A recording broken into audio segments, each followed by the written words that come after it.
And well, viewers, like I said, we had a bumper day yesterday with all the news of the budget, and hopefully you got a chance to look at what happened. I mean, I just gave you just a small smidgen of a snapshot. But for the next hour, we are going to be joined virtually by the Deputy Chief Secretary and the Secretary of Health, Wellness, and Social Protection, Dr. Faith B.Yisrael, as we discuss the budget for the entirety of the next hour. Good morning and welcome to you, Dr. Faith. Hi, good morning. It's wonderful being here. Certainly. Now, first of all, you said that, yesterday when reporters and the media spoke to you yesterday, you said that the budget puts Tobago at a disadvantage. So I would like you just to elaborate a little bit on that point. Certainly. Well, this is a game that we play every year. We've been playing this game for quite some time. The Tobago House of Assembly sent a request, in essence, that's about $4.56 billion, with the bulk of it being a recurrent expenditure because we have a large wage bill. We still need to pay the normal recurrent stuff. And we also asked for a significant chunk as it relates to development monies. Now, the development budget is what we call the investment into the country, the investment into the island. It is this kind of spend that allows economic growth. It is this kind of spend that allows to create industries that can then make money for the island. So when the Minister of Finance announced that we are at $260 million to do all of this spending, to do all of the investment, to do all of the development that is needed for the island, it caused me to seriously think, to seriously stop, and to seriously pause. Because in the same 4.5 hour presentation that he made yesterday, he highlighted several other development projects in Trinidad that far surpassed the spending that we are expected to do in Tobago. So, for example, he highlighted the fact that Hazley Crawford Stadium was refurbished for Commonwealth Games, which is great. We want the Commonwealth Games. And Hazley Crawford Stadium being refurbished is going to cost them 90 million. All of Tobago is getting 260 million. So Hazley Crawford alone refurbishments got 90 million. He spoke about the San Fernando Hospital car park uh, being expanded, and that alone was $150 million. Now, I am not saying that the San Fernando Hospital car park does not need to be expanded. We are comparing $150 million to expand a car park compared to 260 million to develop a whole island. We could see why this budget was designed to specifically stymie the development plans of the Tobago House of Assembly, which is the development plan of Tobago. Now, what was very interesting yesterday was that the minister, in his presentation, when we were speaking about Tobago, he said that he supported a lot of the plans that were presented in June. And then he ended by a small statement saying, I wish them luck. When you heard that statement, what was your reaction? Well, I was sitting there. I actually traveled. I am still in Trinidad now. I traveled to the parliament to listen to it.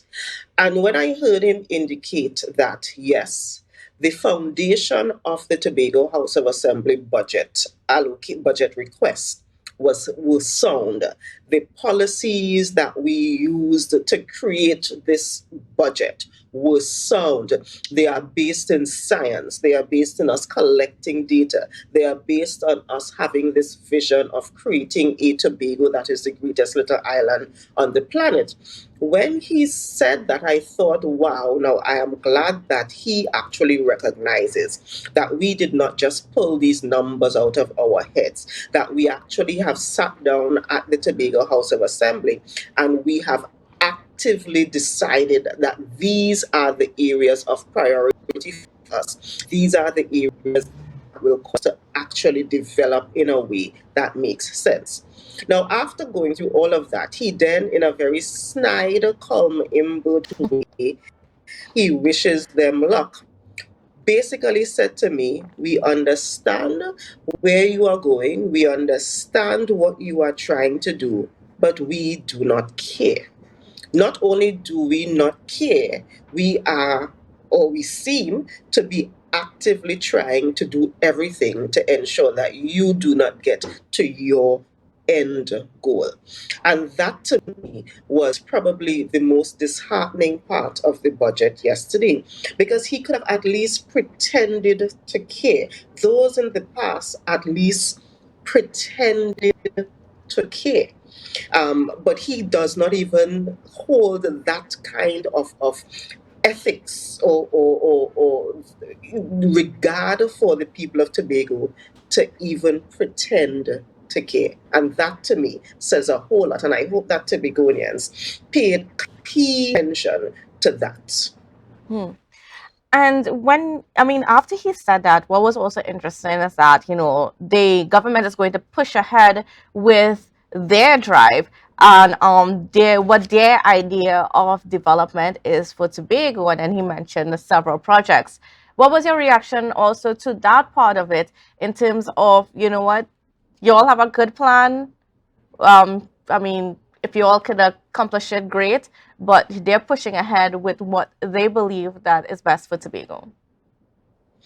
Yeah, you know what he did is a continual part of the plot to try to deceive Tobagonians, because this is the argument that they've made. Uh, we are complaining, as in we, the Tobago House of Assembly, are complaining that we've only gotten 260 million to do our entire development program. And they push back with this idea of no, other ministries in the government of Trinidad and Tobago actually been allocated upwards of 600 and I think $678.5 million to do work in Tobago. Now that would have been fine. I would have welcomed that if the work plan of these government agencies in the government of Trinidad and Tobago was aligned with the plans of Tobago and Tobagonians. Because we have gone through a very clear, a very strategic mechanism to get to the budget, to get to the priority projects that we do within each of our divisions. We work closely with our stakeholders. The members of the divisions actually get together and work very closely to determine what we do next and how we execute these projects next and so forth. See, if we had that same kind of collaboration with the relevant government ministry, we would then be able to say, sure, what you are planning to do as a government now is in line with what the people of Tobago have indicated to those who they've elected to represent them. It is in line with it. So let's go ahead, let's push ahead. We spend money, you spend that money, and we are fine. But that sadly has not happened. And I am speaking from my perspective in terms of Deputy Chief Secretary and Secretary with responsibility for health, wellness, and social protection, as it relates to having any kind of real collaboration with the line ministers, as it relates to any of these larger projects or anything like that in Tobago. Now, let's look at an example, though, of what he outlined as part of this 600 and whatever. 400 million of it is for the airport Airport, yes. expansion project. We are close to 2 years being in the Tobago House of Assembly, the executive of the Tobago House of Assembly, and we know little more now than we did 2 years ago about the project.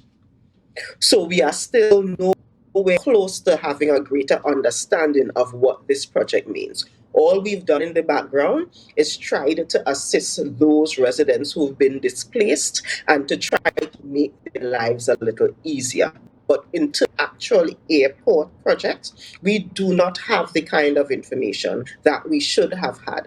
And it's not for want of trying, it's not for want of reaching out and the ministers and so forth. They just simply refused. He also spoke about the Roxborough fire station. And I had to wonder if we're talking about the same Roxborough and if we're talking about the same Roxborough fire station that them themselves come up and open, must say last year before, election.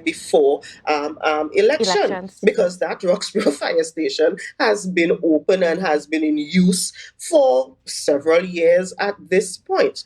Again, showing that he is not, or whoever put that in the budget, is certainly not what is happening in Tobago. Those two are just perfect examples of why this is such a charade. Now, the other thing is, they said this last year. They said that they were going to spend 700 million in Tobago last year. And I am wondering if any Tobagonian can honestly look around in Tobago and identify where the government of Trinidad and Tobago spent about $700 million in Tobago.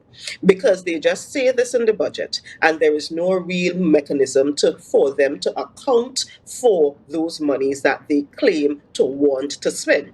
So you say it up front, and then the end of the fiscal goes by. I get cuts for hospitals. Trevor gets cuts for roads. Zorisha gets cuts for the schools. But we do not see any of the millions that the government agencies have said that were spent on the island anyway. So again, going back to show that this is all just part of a game that they seem to be playing, except that this game really does actually affect Tobagonian lives. But even when you look at that, the what he quoted was the extra budgetary spend in Tobago through the various ministries. The only significant spend there is that of the $400 million for the airport terminal. The rest of it is like 7.5 for the Hillsborough Dam, 1 point for the Roxborough, and we also know that a lot of the money would be for salaries for police officers, for fire, and those are the recurrent expenditures on the like national security and on the cast and so on. But it's just very interesting because the airport terminal is being constructed not by a Tobago contractor, but by the Chinese railway company. So even though all that money is technically being spent in Tobago, but it's not being spent with a Tobago contractor. Yes, and we even understand that in the contract with that, where there was a local content clause within the contract. They said a Tobago contractor had to have been given, or contractors had to have been given quite a bit of the work. We understand that those parts were then subcontracted to contractors outside. So you are 100% correct with that one. The monies, even though it is being spent on projects in Tobago, the economy of Tobago is not benefiting because the money is not staying in Tobago, and that is absolutely correct. But you also touched on the fact that the part, a big chunk of it, is also included in the sixth schedule item. So the police and the fire and those people. And what we've recognized coming into this a year and some ago, less than 2 years ago, is that the Tobago House of Assembly, because we understand that the island of Tobago needs to be protected, and we understand that our entire our the protective services needs to be comfortable and need to be able to do their jobs, or we will not be safe. The Tobago House of Assembly has actually been spending quote unquote THA money on sixth schedule items. We are the ones who are renting police cars for the policemen to drive up and down. We are the ones who are spending for stays for hotels and guest houses and so forth for some of these individuals to stay. We are the ones who are retrofitting the prisons and the army barrack and all of that. It is the Tobago House of Assembly that's actually been chinksing from the little bit of money that we already getting, doing these sixth schedule items spends because the government and the Ministry of National Security simply is not doing it. So again, we understand what is needed for Tobago and Tobagonians to survive, and we are willing to do whatever it takes to make that a reality. This budget certainly that they absolutely do not care about this island. And we're going to get a bit more into some of the nitty-gritties of the budget and how it can affect Tobago when we come back after this break. So don't go anywhere. It's a brand new morning, rise up to a brand new dawn. Updates. Na, na, na, na, na. Good morning, Tobago. Na, na, na, na, na. Wake up with Kandace. Welcome back to Good Morning Tobago on Tobago Updates. Viewers, we are continuing our conversations this morning with Deputy Chief Secretary Dr. Faith B.Yisrael as we discuss the budget that was presented yesterday by Finance Minister Com Imbert.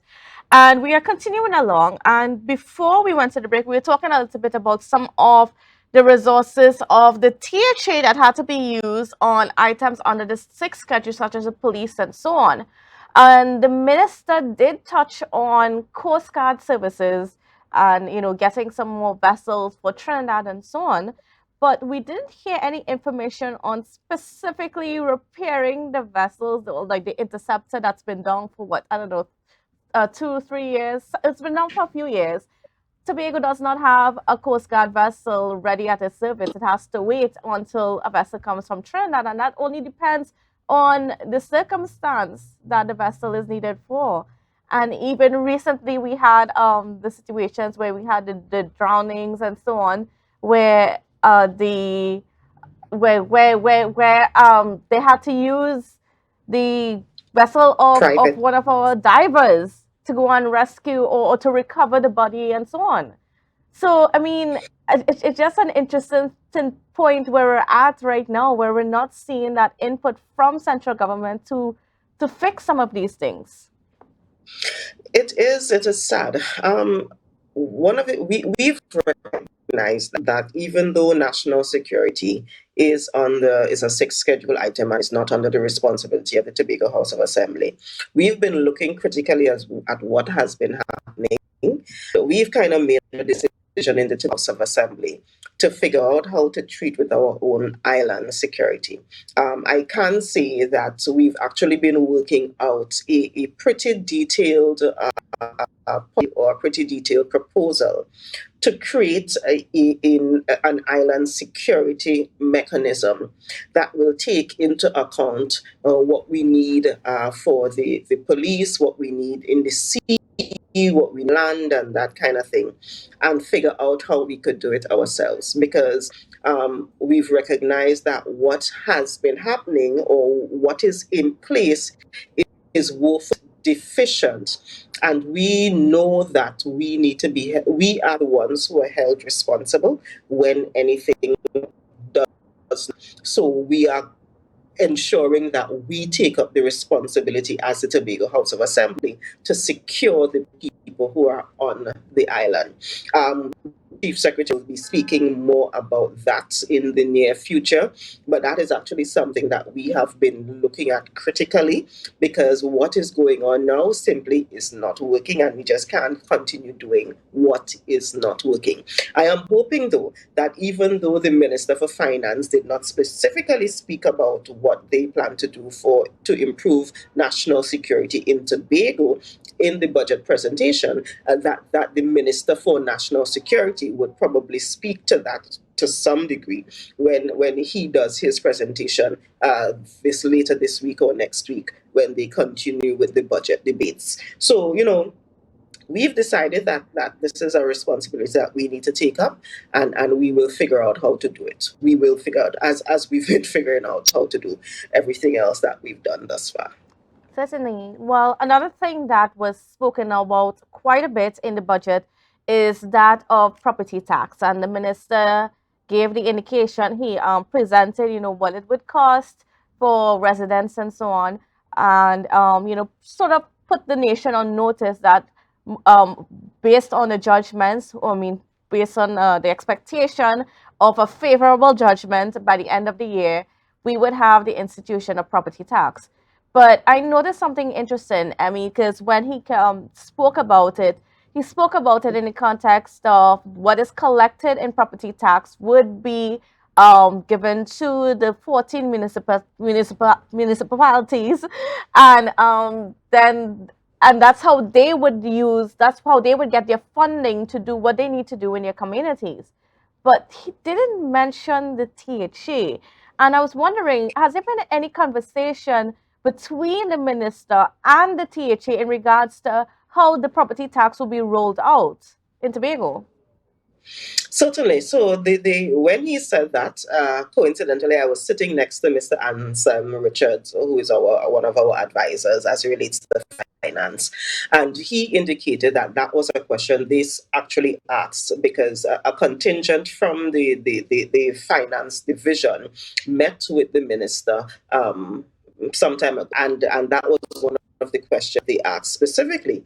He assured me that at the meeting, the minister agreed that the Tobago House of Assembly would be the entity collecting the property tax in Tobago, and would be able to use it to do our work in Tobago the same way the municipalities would be allowed to do that in their areas in Trinidad.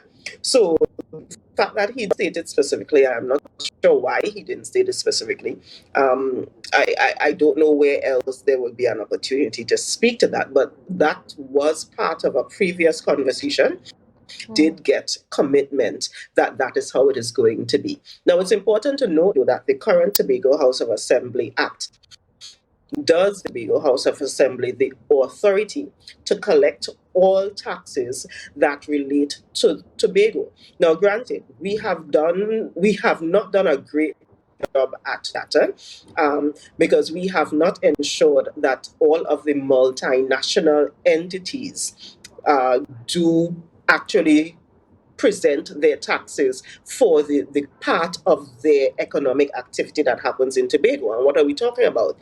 We have all of these banks, we have all of these large scale furniture companies and that kind of thing, these large scale groceries and that kind of thing that are national. But when they do their taxes and when they pay their taxes, they pay them as a single entity, and that is paid to the national purse. What we have to put in place is a mechanism to force them to pay those in Tobago. And it's one of the things that we campaigned on when we were running for elections a couple of years ago, and it's one of the mechanisms that we are still grappling with to put that in place to ensure that all of the economic activity that is happening on the island, that the taxes associated with those are actually remitted in Tobago so that the Tobago House of Assembly could have access to that. And the current THA Act speaks to the fact that if the amount of taxes that we collect is actually way greater than what our estimates, our budget estimates are, then we get to keep 50% of the excess.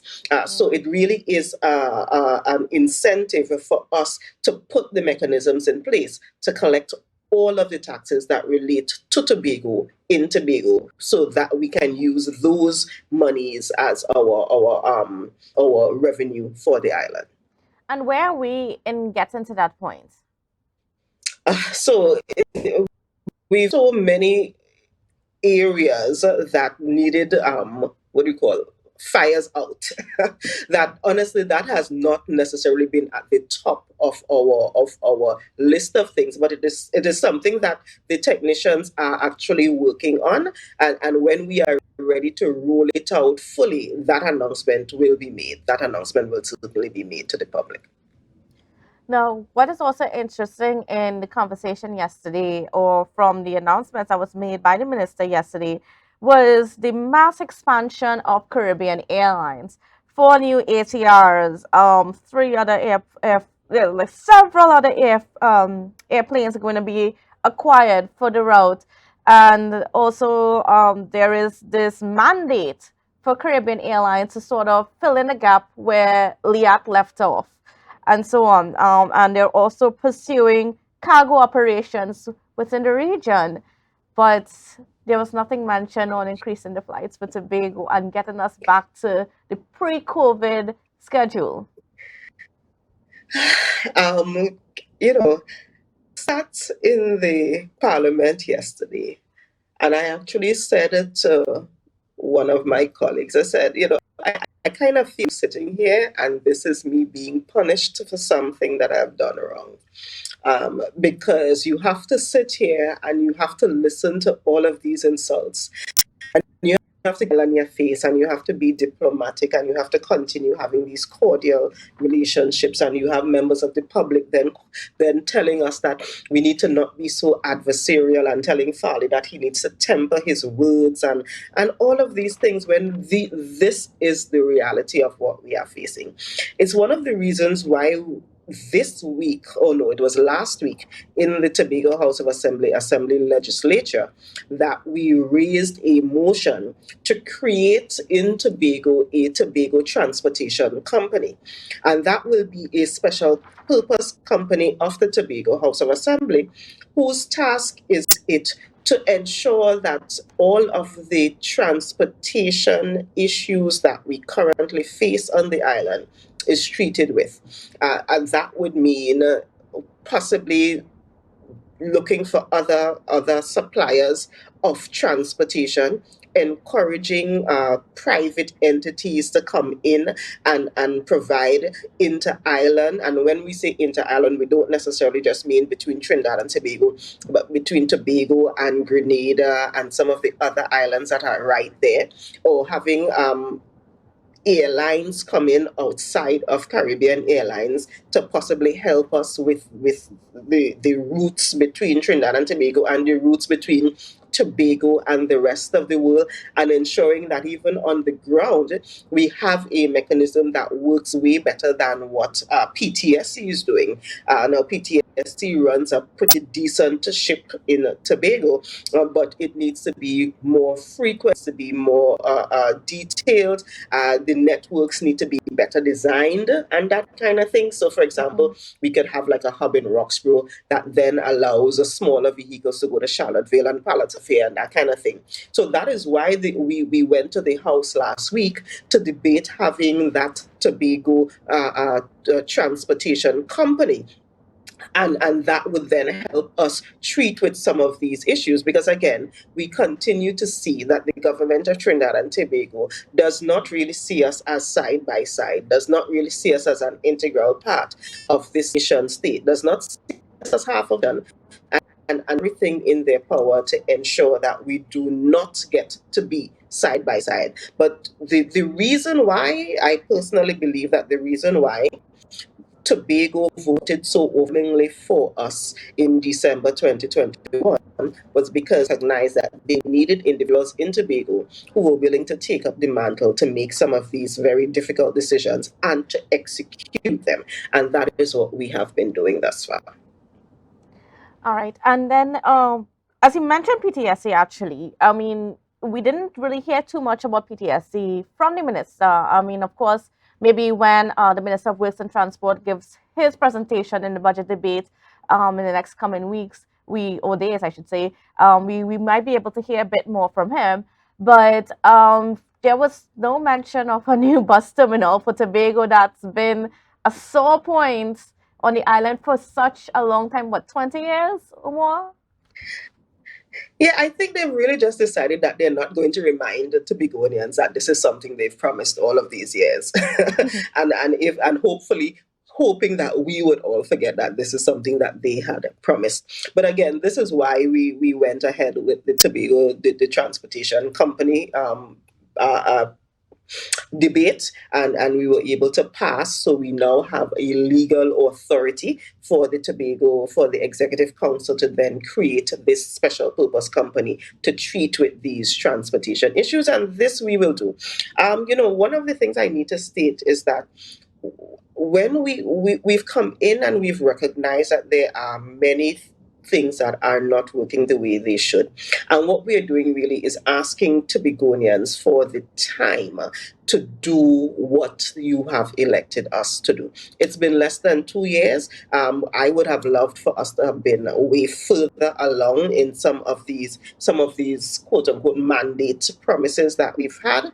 But we are doing the best that we can given the limited resources that we've been given, and we continue to tread on to ensure that we provide the best that we can for the island. All right. And now moving on to some of the other things that was spoken about quite a bit in the budget yesterday was that of the plans for the SMEs, our small and medium-sized businesses, which we know basically it's what the private sector is here in Tobago. And amongst one of the plans was that move to deal with the forex issue and creating a facility for small and medium-sized businesses to be able to access forex outside of a credit card arrangement and so on. From what you heard, are you confident, or I mean, what is your take on these measures that were mentioned?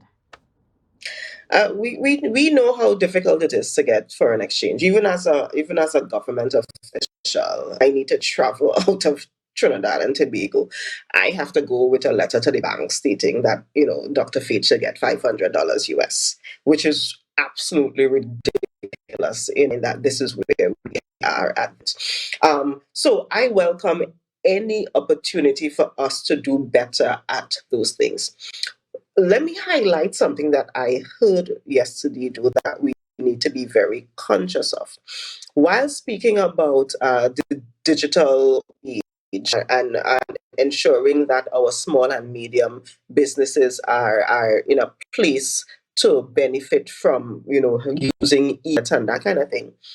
The minister identified the fact that 80-something% of our small businesses do not have bank accounts. And I sat there and I thought to myself, I wonder if the minister has actually ever tried to open a bank account in Trinidad and Tobago, and ever tried to open a bank account as an individual, so a private account, and then try to open a bank account as a business or as an NGO. It is like pulling teeth. It is the most difficult process ever. And I can understand why entities don't have bank accounts, because it simply is taking too much effort. And that goes to the ease of doing business in Trinidad and Tobago. It is very, very, very difficult. If you are a small or medium business manager or entity, to actually do business in Tobago because of all of the bureaucratic red tape that you have to jump through. So instead of saying, surprisingly, 80-something% of the businesses don't have bank accounts, the question you need to ask those is why. And they would tell you it is because all of the paperwork they have to bring, all of the they have to bring, it is just too onerous on them to do it, and therefore they function in the unofficial economies of Trinidad and Tobago, because we are forcing them to do that. So if we are really about trying to develop small and medium enterprises, we need to ensure that the ease of doing business in Trinidad and Tobago is much easier than it is now. To be honest, the banking system does not make it easy at all, and that is a big chunk of why we are way behind as it relates to many of these things. Well, there was also this push to go towards a cashless society, and part of being a cashless society is having data connection, but we still have problems with data connection around Tobago. So has there been any discussion about, improving the data connection, first of all, for us to even begin to have that conversation about moving cashless? Yeah, so we have actually been having conversations with the telecommunications entities, the various private entities on the island, to see what needs to be done to provide better service to Tobago. And it is the ongoing conversations. I would prefer not to go into the details because some of these are, in essence, kind of trade secrets for the entities because of what they are planning to do. But it is a critical thing for us to really actually be able to communicate with each other if we are to go cashless, and that is critical. Now, a big chunk, unfortunately, I give this example. The things that we are talking about in Trinidad and Tobago as in new technologies as relates to cashlessness have actually been part of the world for the last 10, 20, 30 years. In Tanzania, several years ago while I was in school, while I was in college, I went to Tanzania, and I remember seeing Maasai men in the Maasai with very rudimentary cell phones, and they've been able to do banking, e-banking, electronic banking on their cell phones out in the middle of the Serengeti or wherever, because they've developed that system. And this was, 20 years ago we're talking about. So the fact that Trinidad and Tobago is now at this point having this conversation is really, really proof that we are decades behind the rest of the world, and we simply need to come up to the times to ensure that it is done. This is we really just. I don't know what it is actually that is preventing us from being closer to where the rest of the world is when it comes to these technologies. Mm-hmm. And especially even in terms of getting, a simple thing as a card reader, a links machine, and so on. It's so difficult because when you speak to a lot of businesses, I mean, they tell you, because even if they get it, they might even only be able to, they would have a limit as to how much they might be able to transact on that machine and so on. And I don't know if you're seeing on your end, but are we seeing those conversations happening about how do we address these stipulations that are put on by the banking sector onto the business sector, and that is actually preventing some of us moving towards those taking up those technology more, moving towards those cashless things a bit more, and that sort of thing. Yeah, these are conversations that we are having. And as I said before, I am yet to figure out why it is as difficult as it is. I think it is part of us trying to prevent the unethical or illegal activities from infiltrating our banking system. But the reality is that those who are doing the illegal or unethical things are the ones who are able to circumvent the system and use the banks anyway and do what they have to do.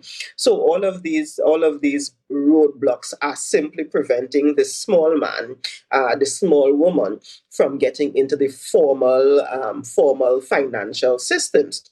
And this is, for example, the last couple of years, we had all of these issues with these susus and that kind of thing, because the small man finally found a mechanism to do economic activities that the banks were preventing them from doing. And we see how all of that blew up anyway. But it just tells us that we need to make ease of doing business in Trinidad and Tobago significantly easier than what it is right now.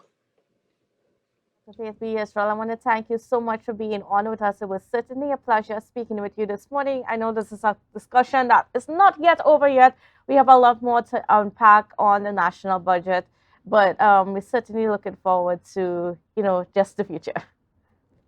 Certainly, and we at the Tobago House of Assembly, we will go in deeper, look at what's happening, and then we will continue having the conversation. Thanks for having me. All right, great. Well, viewers, we got to go for a break, and when we come back, we got more on GMT, so don't go anywhere.